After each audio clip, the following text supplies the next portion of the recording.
presenting the Lord Mayor, the Bishop of Bradford, and distinguished guests.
Councillor and Mrs. Collard, my Lord Bishop, Reverend Fathers and Ministers, distinguished guests, ladies and gentlemen.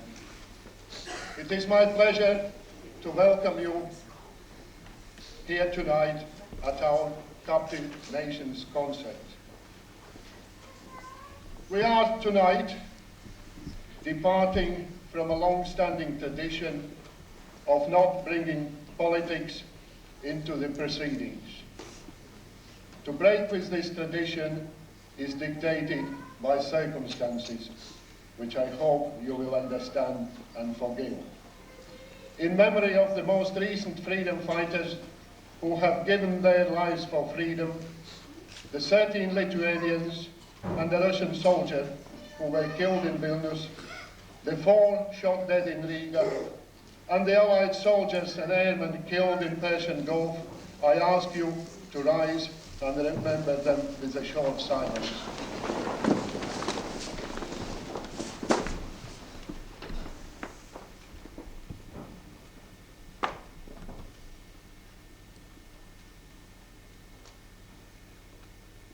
Thank you. In the past years, I have said that the annual concert of the Captive Nations is our thank you to the Bradford people and institutions, the town hall, the police, social services and other services, the churches, the newspapers, radio and television, and many others for their support to our work. This support has always been there, and we are indeed grateful for it. This year, however, we have needed a very special support. The news media cover of the events in Soviet Union, the Baltic states, Ukraine, Belarus, Georgia, Moscow, and elsewhere in the USSR, where the democratic movements have been and are standing up to 70 years of communist oppression. British press have been present in strength at these events. The press reports have been fair and objective and used all the expressions available today. Transmission by television and radio, and of course, newspapers. So massive has been the coverage that I don't think that there is a household in this country that is not aware of the events taking place in the Soviet Union, that do not feel for the courageous determination of the Lithuanians in Vilnius when they faced tanks with bare hands and blocked their progress with their bodies, as well as the shootings of unarmed policemen and civilians in Latvia, in Riga. The story, so powerfully told, has resulted in members of parliament, government ministers, and members of Euro Parliament protesting to Mr. Gorbachev and Kremlin in a very strong voice.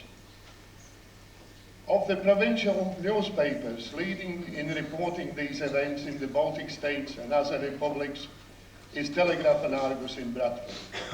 For this we are particularly proud and grateful. I have information that the press and television presence in Riga and Vilnius made the Black Berets to curb their aggression and avoid a much larger number of casualties. We live in a period of great change, but the awakening in our countries is for some of us the last chance to be free. It must not be suppressed, else the Iron Curtain will go up again. In preventing this, your voice must be heard along with ours. And I am sure that with determination and will, we can make it a free Eastern Europe, one day, very soon. It is now my pleasure to ask my committee colleague, Mrs. Anna Jasvilovic, to read a short resolution which I will ask you to adopt, if agreed.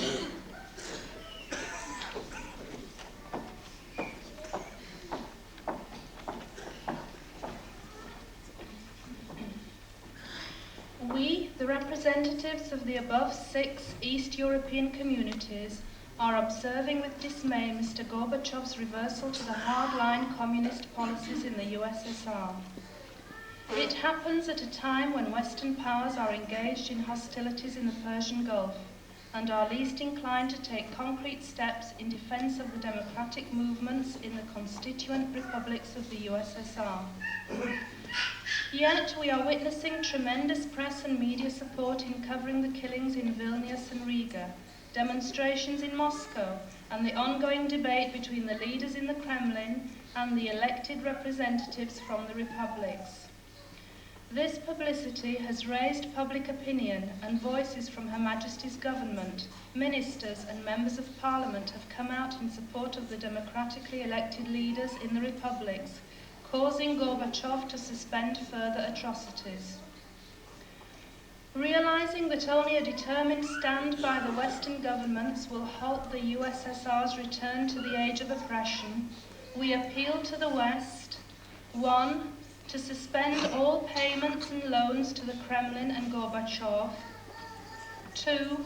To stop food aid and technological help to the USSR, instead diverting such help to the democratically elected governments of the republics.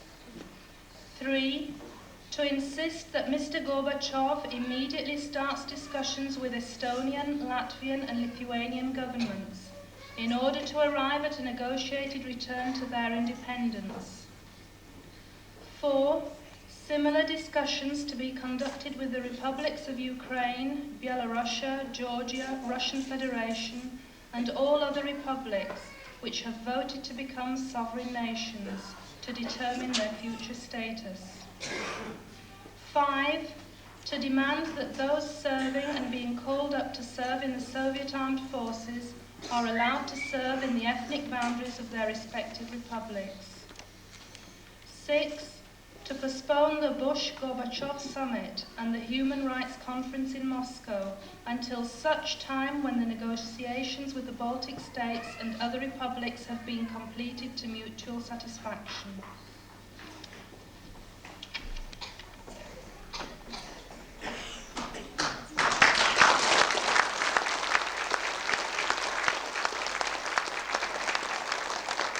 Thank you, Anna. And now, may I ask you to raise your hands if in agreement with the resolution? Thank you. Anybody against? No, I declare the resolution carried unanimously. And now we go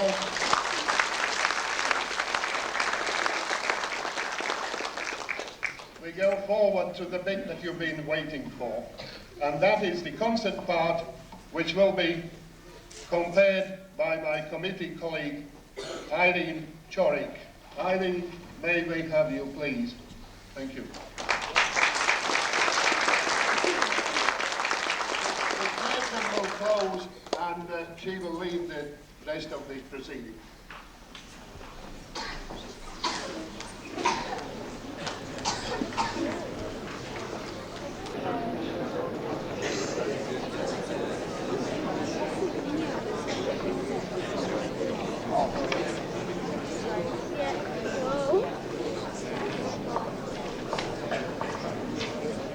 The Ukrainian school choir, under the leadership of Mrs. Lydia Smirachinska, accompanied by Mrs. Irene Drost on the piano, will sing the following songs. O Ukraino, O Horach Karpatach. The older school children will then sing a song, Vodohraj.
short dances. One's from the Kalcha area and the other one's from Transylvania.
The Ukrainian male voice choir.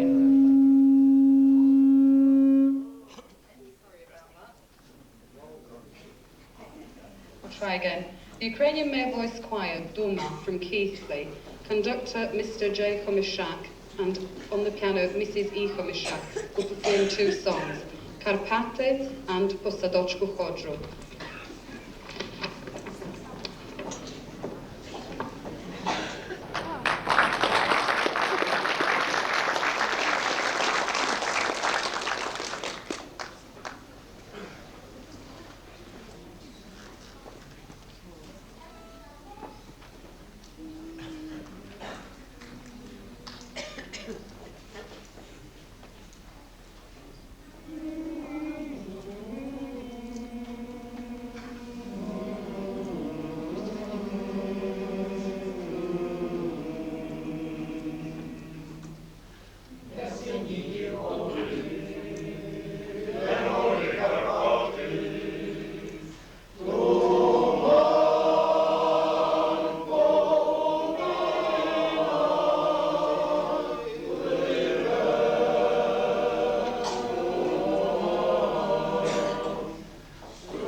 Рожеві серпанки,